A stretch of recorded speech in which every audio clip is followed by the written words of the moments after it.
न निरोध है न प्रवृत्ति, न मैं बद्ध हूं न साधक, न मुमुक्षु हूं न मुक्त, यही परमार्थ है। प्रवृत्ति का मतलब लिप्त हो जाना, निरोध का मतलब बंधन लगा देना। दोनों ही नहीं है।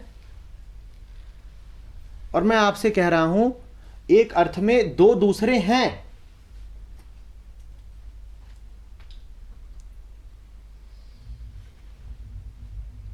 कि मौज भी ले रहा हूं, नदी में खेल कूद भी रहा हूं और गीला भी नहीं हो रहा। न निरोध है न प्रवृत्ति।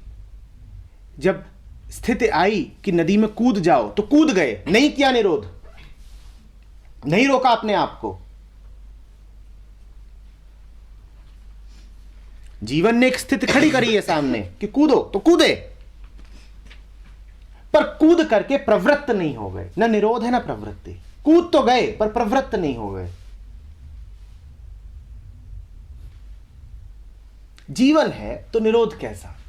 संसार अपना है, क्यों रोकें अपने आप को? संसार तो अपना है, पर संसार से पहले हम अपने हैं। तो चदरिया को मैली भी नहीं होने देंगे।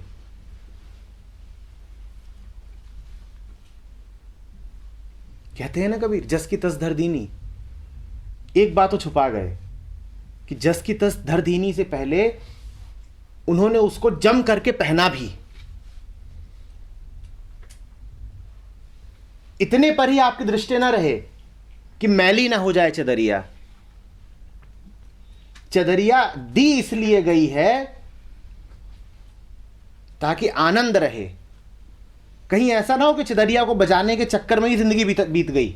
ऐसे भी बहुत होते हैं कि दाग ना लग जाए, कहीं दाग ना लग जाए, उनकी बस एक आकांक्षा होती है और यह बड़ा अहंकार है कि बार बार यही पूछ रहे हैं दाग तो नहीं लग गया, चदरिया साफ है ना। बात समझ रहे हो ना, इशारा किधर को कर रहा हूं? इतना भी क्या बचाना, अरे लगने दो दो चार धब्बे। जो धब्बे दे रहा है सफाई भी वही कर देगा, रख दोगे जस की तस। इतना भी विरोध मत करो संसार का। न निरोध है न प्रवृत्ति। और ऐसे भी ना हो जाओ कि भूल ही गए कि ये चादर लौटानी भी है।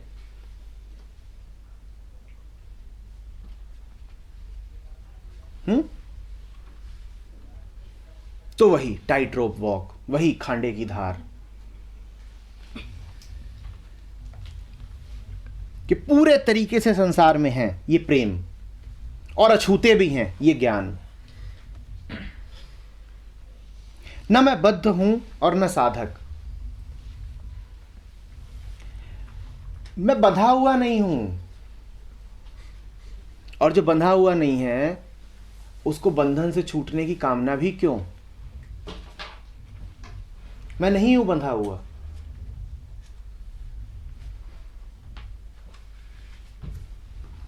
मुझे बंधे रहने में कोई सुख नहीं है।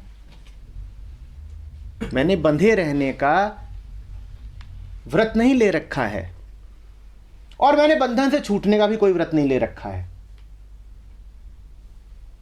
दोनों ही तरफ अहंकार को बचने के लिए एक छोटी सी जगह मिल जाती है, कोहम को उत्तर मिल जाता है। कौन हूं मैं? बंधा हुआ। अच्छा, और कौन हूं मैं? मुक्त। इन दोनों ही उत्तरों में कोई विशेष अंतर नहीं है, क्योंकि अभी मौन तो आया नहीं, उत्तर मौजूद है। अहंकार हंस रहा है, ठिकाना मिल गया है उसको।